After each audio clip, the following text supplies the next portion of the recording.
Hello and welcome to Firstpost Spotlight, where we bring you stories that matter to you from all across the world. From breaking news to the day's biggest controversies, we shed light on issues that shape our world. I'm Alison Lagrange, live from Durban, South Africa. Let's begin with the top headlines. China says that the door is wide open for trade talks with Washington. This comes a day after US President Trump signaled the possibility of a substantial lowering of tariffs on Beijing.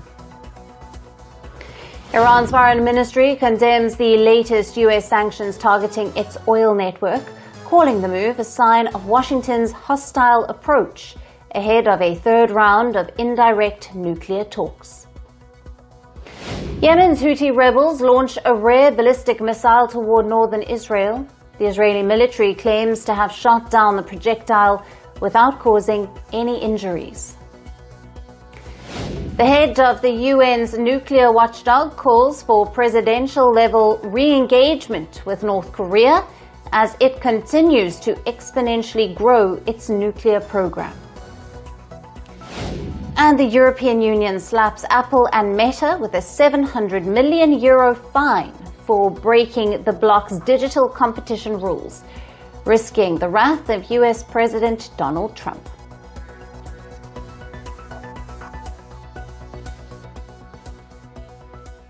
Hello and welcome. We begin with the latest from India, where in Jammu and Kashmir's Pahalgam, at least 26 tourists were killed in a dastardly terror attack.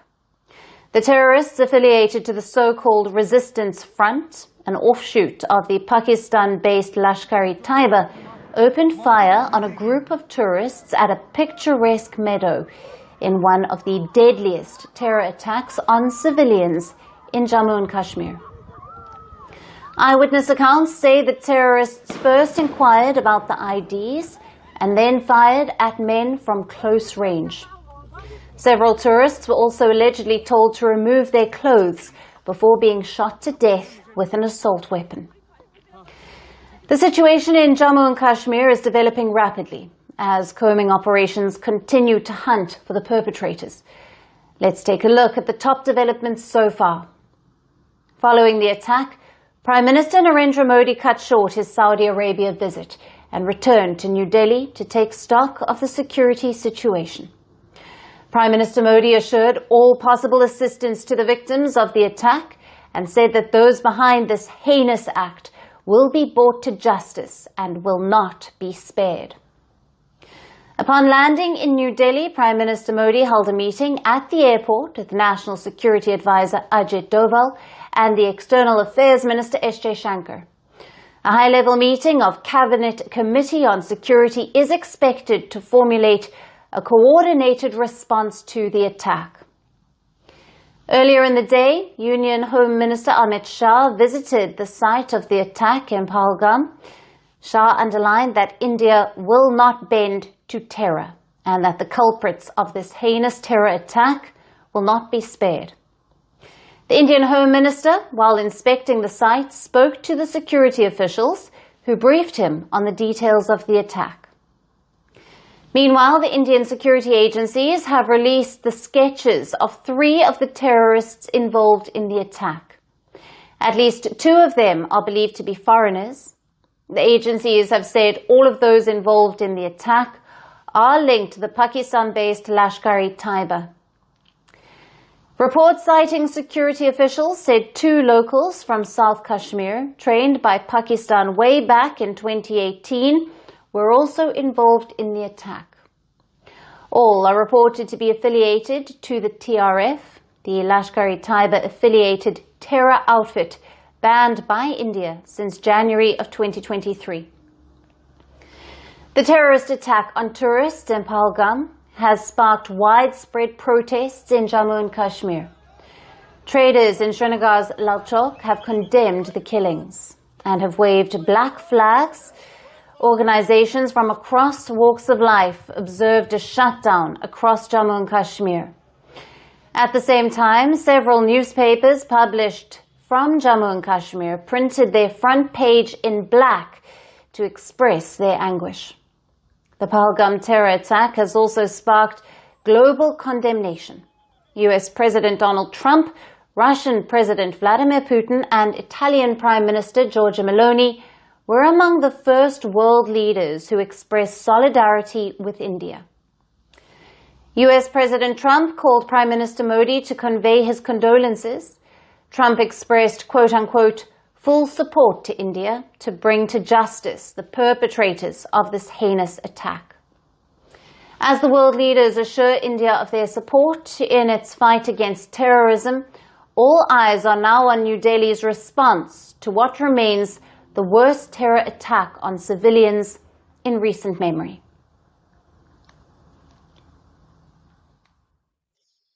The tragic terror attack in Jammu and Kashmir's Pahalgam has shaken the Kashmir Valley and has left the whole country in deep mourning. The deadly attack has claimed the lives of 26 innocents and has injured many others. Let's take a closer look at the victims of the Pahalgam terror attack. Newly married Indian Navy officer Lieutenant Vinay Narwal was among the victims of Tuesday's terrorist attack. Narwal, who was on a honeymoon trip with his wife, was shot dead in front of her. According to Narwal's friends and neighbors, he got married a few days ago and had traveled to Pahalgam just 2 days prior to the attack. In a video that has gone viral, Narwal's wife is seen describing the incident. यहाँ पे उसने बोला कि शायद मुस्लिम नहीं है, उसने उसको गोली मार दी। नहीं आप टेंशन मत लो, अब बेटा आप यहाँ पे रहो, हम साथ में। मैडम ये जो भीड़ सब है प्रेसिडेंट, आप टेंशन मत लो, मेरे बेटे का बच्चा लो, हम बचा देगा, कोई बात नहीं, बेहतर करिए। Another victim of the attack was Manjunath Rao, a resident of Shivamogga, Karnataka. Rao was at the scenic meadow known as Mini Switzerland with his wife and son when gunfire erupted. Rao's wife initially mistook the shots for an army exercise, and minutes later she found her husband lying in a pool of blood. She recounted that he was shot in the head by a man in civilian clothes as soon as they stepped off their bus. Speaking to the media, Rao's wife recalled confronting the assailant. In another video, the couple can be seen enjoying a shikara ride together prior to the attack. Now, Shubham Dwivedi, a businessman from Kanpur, was also among the dead. In this video, he can be seen laughing and playing cards in a hotel room with his family just a day before the attack. This video was shared on social media by his wife. The newly married Dwivedi was on his second trip with his wife and extended family. As per victims' cousins, they went up the mountain on horseback when the firing began and Dwivedi was killed on the spot. Now, a tourist from Nepal named Sudeep Nyopane was also among the dead. Another video has emerged on social media in which a tourist is seen filming himself just a few moments before the gunshots are heard. Another video posted on social media shows the traumatic experience of the tourists who witnessed the terror attack in front of their eyes and managed to escape.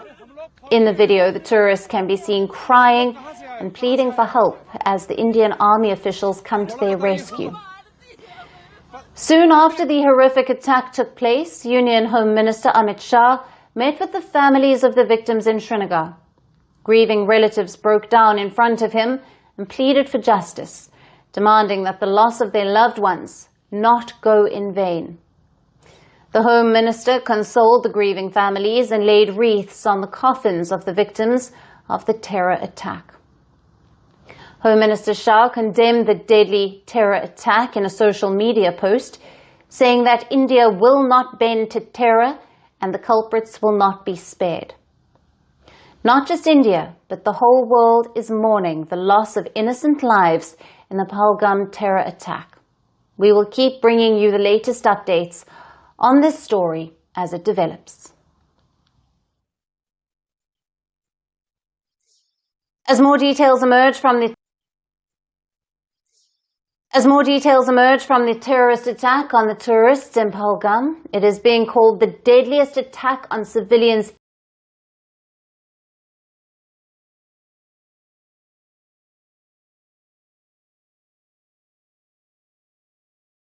2019, Jammu and Kashmir witnessed frequent and deadly terror attacks. The Indian territory has had a long history of violence and a fight against terrorism, and thus has always had high security. However, the situation started to improve after the 2019 decision, with peace returning to the Kashmir Valley. But the latest attack is one of the worst that Jammu and Kashmir has seen in recent years. Let's take a look at some of the worst terror attacks on civilians in Jammu and Kashmir. In an attack in October of 2024, terrorists struck at a construction site in Jammu and Kashmir's Ganderbal district, killing a local doctor and 6 migrant workers. In another attack on the 9th of June 2024, the day of Prime Minister Modi's swearing-in ceremony for a 3rd consecutive term, terrorists fired upon a bus ferrying pilgrims, resulting in the death of at least 10 people and injuring 33 others in a district in the Jammu region. Prior to that, in July of 2017, an Amarnath Yatra bus was attacked by terrorists in Pahalgam, leaving 8 dead. Then in June of 2006, 9 laborers from Nepal and Bihar were killed in another attack in the same district. In March of 2003, terrorists killed at least 24 Kashmiri Pandits, including 11 women and 2 children at a village in Pulwama district. Going back to July of 2001, at least 13 Amarnath pilgrimage yatris were targeted and killed by terrorists in Anantnag. And in one of the most brutal civilian attacks, March 2000 saw the massacre of 36 Sikhs in Anantnag on the eve of the then US President Bill Clinton's visit to India. Besides these attacks on civilians, security personnel too have continually faced violence. In 2019, 40 personnel from the Central Reserve Police Force lost their lives in a terror attack in Pulwama after a vehicle-borne suicide bomber attacked a convoy of Indian security personnel. In retaliation to the Pulwama terror attack, the Indian Air Force conducted airstrikes on terrorist camps in Balakot region of Pakistan. Several terrorists were killed and terror training camps were destroyed in that strike. The Pahalgam attack is now being described as the deadliest since Pulwama in terms of casualties, and is reportedly the worst civilian attack since the 26/11 attacks in Mumbai in 2008, when 10 terrorists carried out coordinated strikes across the city, killing at least 175 people.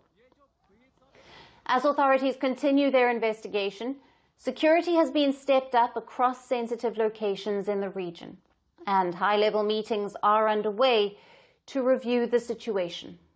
We will continue to bring you more updates on this only here at Firstpost. And finally, shifting focus to the Philippines, where the fallout of former President Rodrigo Duterte's arrest by the International Criminal Court continues to loom large in and beyond the capital, Manila. In the latest, the Filipino Senate detained the special envoy on transnational crime.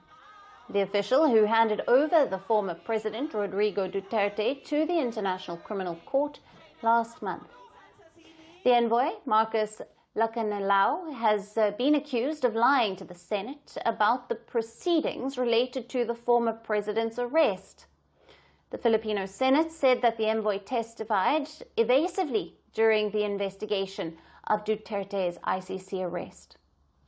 The special envoy has been held for a contempt offense by the Senate Committee on Foreign Relations, led by President Marcos Jr.'s sister, Senator Amy Marcos. Now, members of the former President Duterte's party, led by his daughter and Vice President Sara Duterte, believe that due process was not followed during ex-president's arrest by the ICC. They say that Duterte should have been presented before a Filipino judicial authority before President Marcos Jr.'s government facilitated his ICC arrest. The special envoy maintains that he has, quote-unquote, no personal knowledge whether Duterte was presented before competent Filipino judicial authorities ahead of being flown to The Hague from Manila. Now, the Filipino Senate found the envoy's response evasive, citing his constant presence with Duterte when he was being flown from Manila to The Hague. The envoy has also been admonished to provide truthful answers to the questions related to Duterte's arrest in another Senate hearing at a later date. Meanwhile, a preliminary Senate report has already found glaring violation of Duterte's rights during his ICC arrest. The report noted that due constitutional safeguards were disregarded during the execution of the former president's arrest, which the Marcos government carried out along with Interpol. As the Philippines grapples with the fallout of Duterte's ICC arrest, questions of due process, political motives continue to spark fierce debate, with a Senate report underlining rights violations and a key envoy detained for evasive testimony.